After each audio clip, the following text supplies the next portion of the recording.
speakers are Ksenia Kopalova and Paul Roberts, both from the Arts University Bournemouth. And their presentation is Echoes, an ongoing kind of exploration of how the spreading of AI affects perceptions of memory, digital archives, and space documentation. Thank you. Thanks for having us. Thank you. Okay, so I'm going to sort of introduce the sort of starting point for this project, which was this summer. So I started experimenting with AI image making, and this was, hopefully it's going to run. Yeah, it's going to animate. So this is my process. So I was using Blender, which is a 3D image making thing. I was making these kinds of spaces, and with textual prompts, and what was interesting about this was the AI was also interpreting the 3D space and making these images. So I was sort of setting up a sort of control of how I wanted these interior spaces and seeing what AI would produce, which was bizarre and interesting.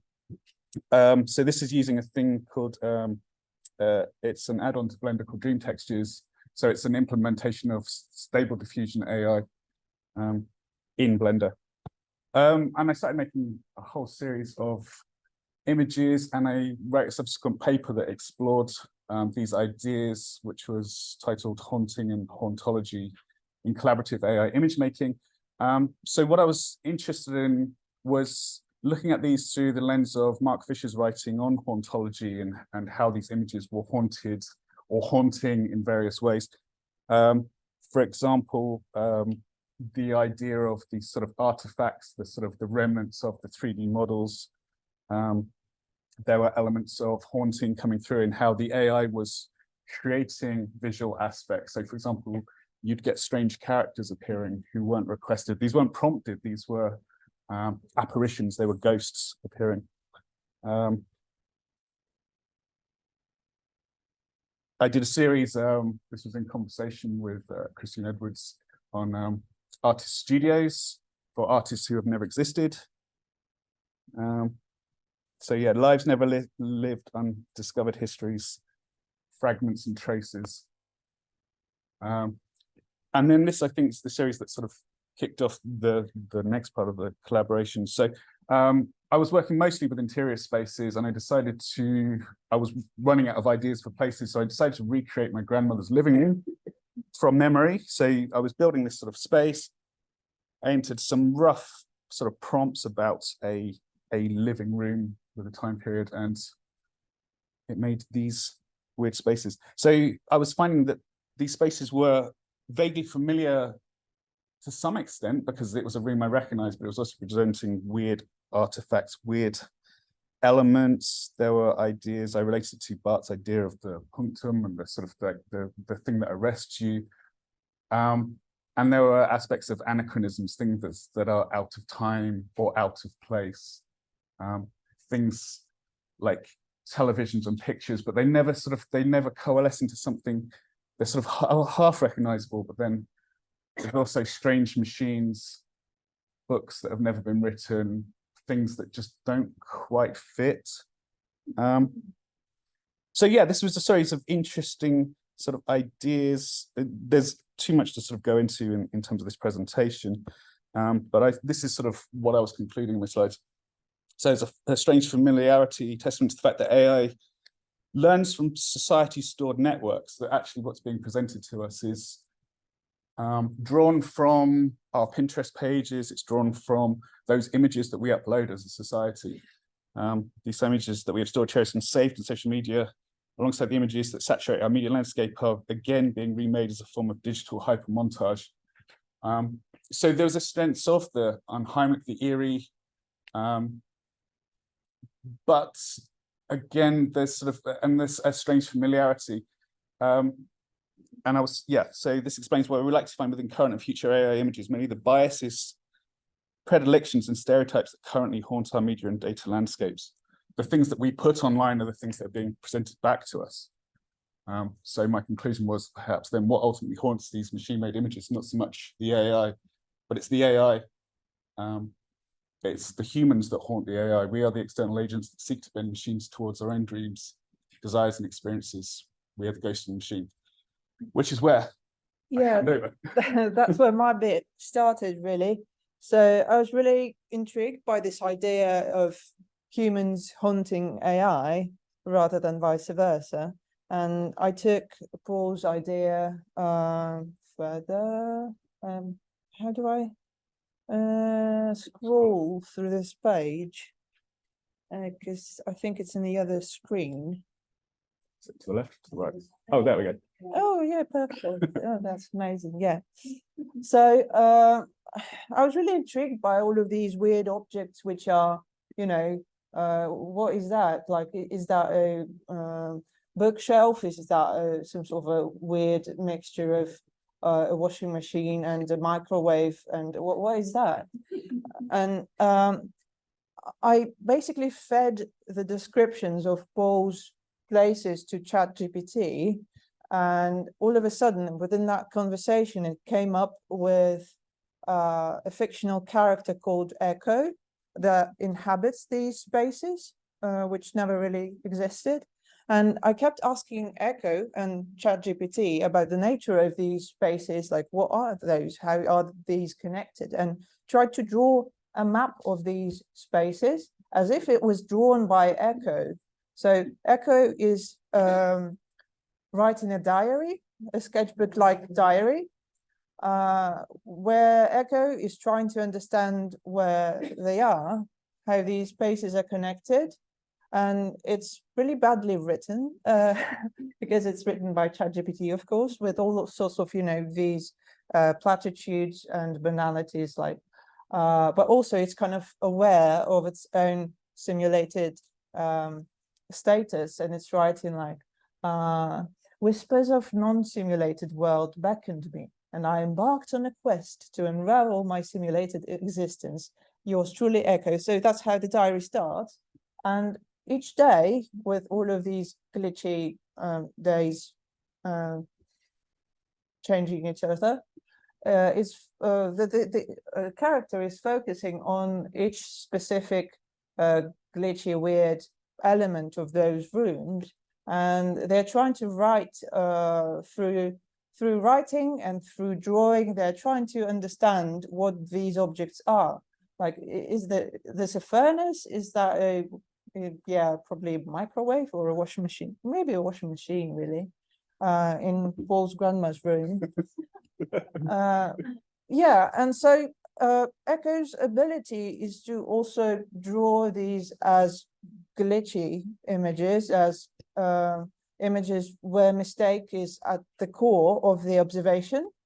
And even though these were rendered by myself, of course, I kind of made an effort to pretend that these were actually drawn by somebody else, not me, even though they are deliberately, you know, haptic in their origin. They are drawn by pencil. So yeah, it's an ongoing exploration of all of these mistakes, because I found that the mistakes are the failures of the machine to imitate a real space are the most interesting part of this. Yeah, sofa might be my favorite. I want that sofa in my house. Yeah, so how do I get back to the presentation? I'm not sure. Sorry. Oh, machines, you know. It's always the machine. Yeah. I don't think. Can we close this one? Where's the cursor? Is it still? Oh, then you. Oh yeah. Click back.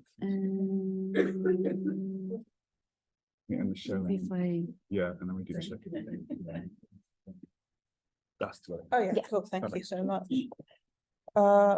Yeah, so this is a screenshot of my conversation with ChatGPT. So as you can see, yeah, that was quite a long conversation. So instead of chatting to my friends, this is what I've been doing for a couple of months. That was fun, actually. It's not too bad. Can replace some of my friends. Yeah, so when I was doing that, I kind of the premise behind this work was that whenever we kind of try to capture memory, it's anyway device dependent, and be that device as simple as a pen or a pencil and a piece of paper, or as complex as a camera or, let's say, AI. Anyway, that is a device dependent process, and all of our, most intimate memories are anyway mediated by a machine. And in this sense, it is not to address some of the concerns surrounding AI and its authenticity and the authenticity of the images produced by AI. It does not really matter if that's a pen or a pencil or AI.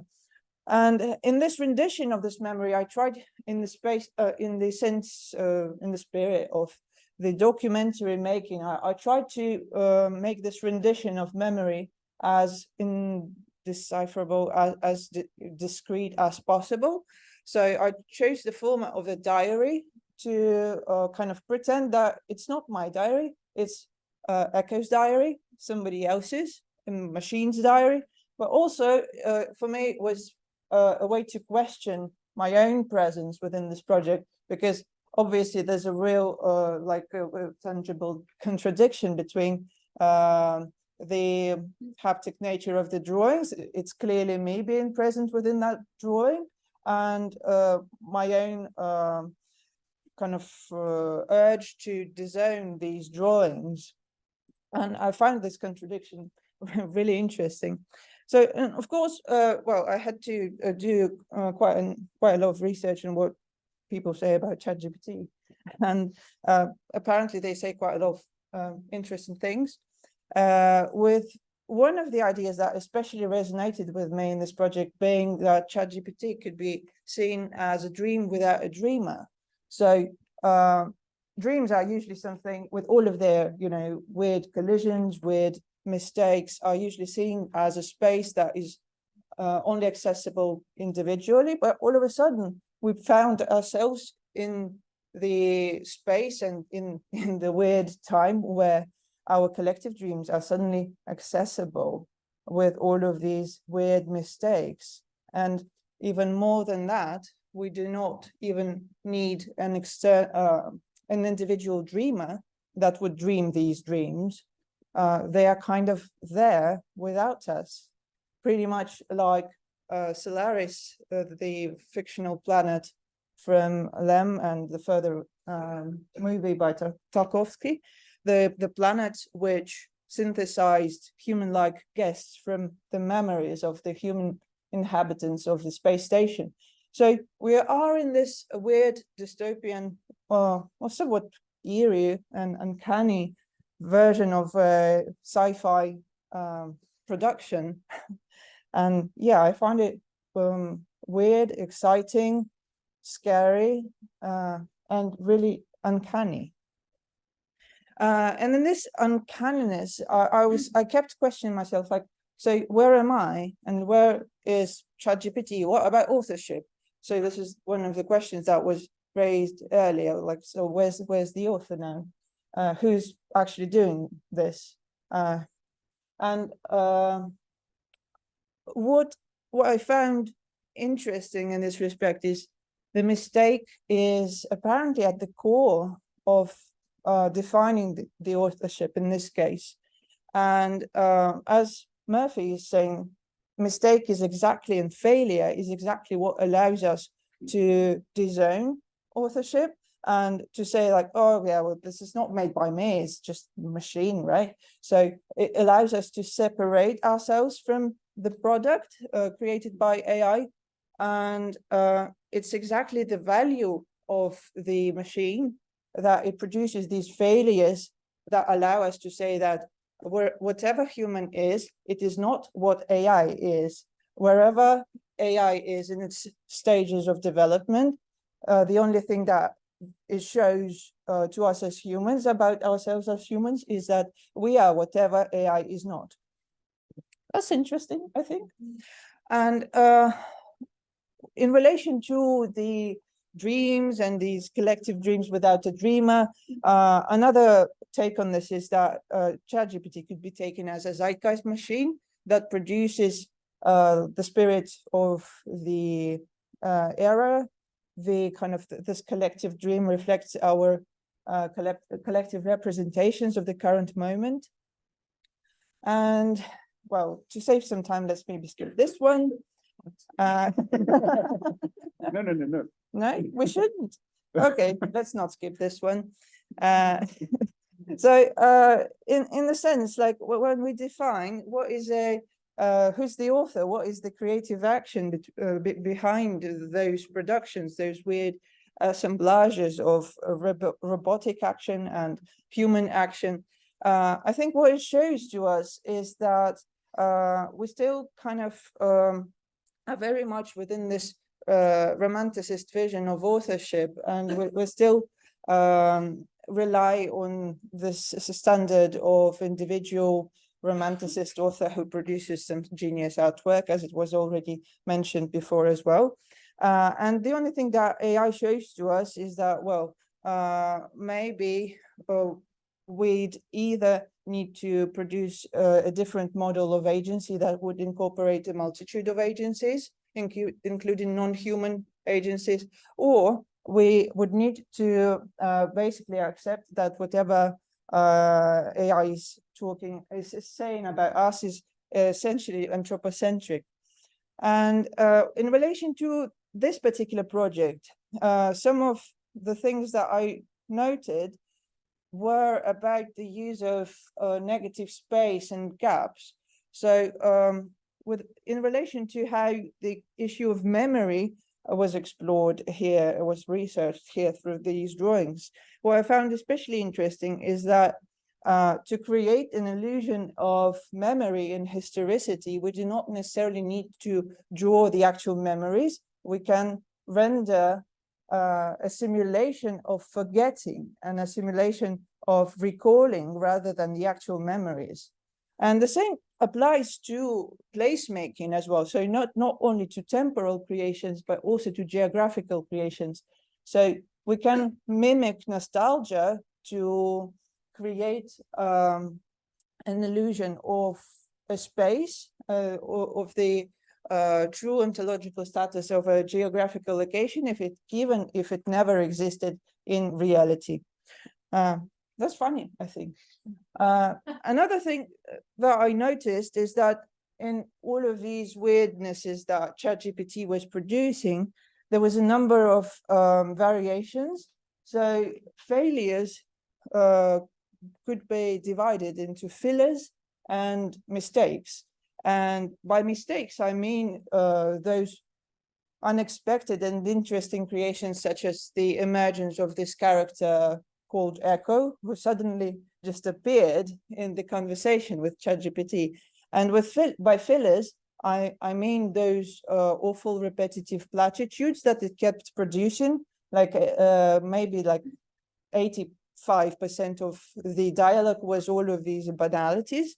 For instance, it writes, "The room carries an air of quiet abandonment and an ambience pregnant with untold secrets." This is awfully written, right? This is just a disaster, I think. And it kept, producing this lack of substance, which I've also found really interesting. Like, how can you reiterate the same idea in more in more shallow and more hollow ways? That's exciting. Like it's the worst kind of an essay that I would get from a student, for instance. And unfortunately, I get lots of essays like that. So getting back to the issue of where the author is and what happened to authorship, during this project, I found out that the most exciting bit of it was about the anticipation of those unexpected creations, like with the emergence of Echo. I was both scared of it. It gave me this uncanny feeling of, oh my God, where did it appear from? Why is it there? Like, oh my God, it just produced something very weird that I didn't prompt it to produce. And at the same time, it gave me the feeling of the joy of creation, as if it was me who produced it. So it's a weird combination. And at the end, I thought that the last resort, and at the same time a trap for an artist who's working with AI, is about curating those failures and about curating those successful mistakes. But at the same time, the ultimate joy of creation would only come when I abandon that process of curation and when actually I stop prompting Echo from producing their own world. That's it, I think. Thank you.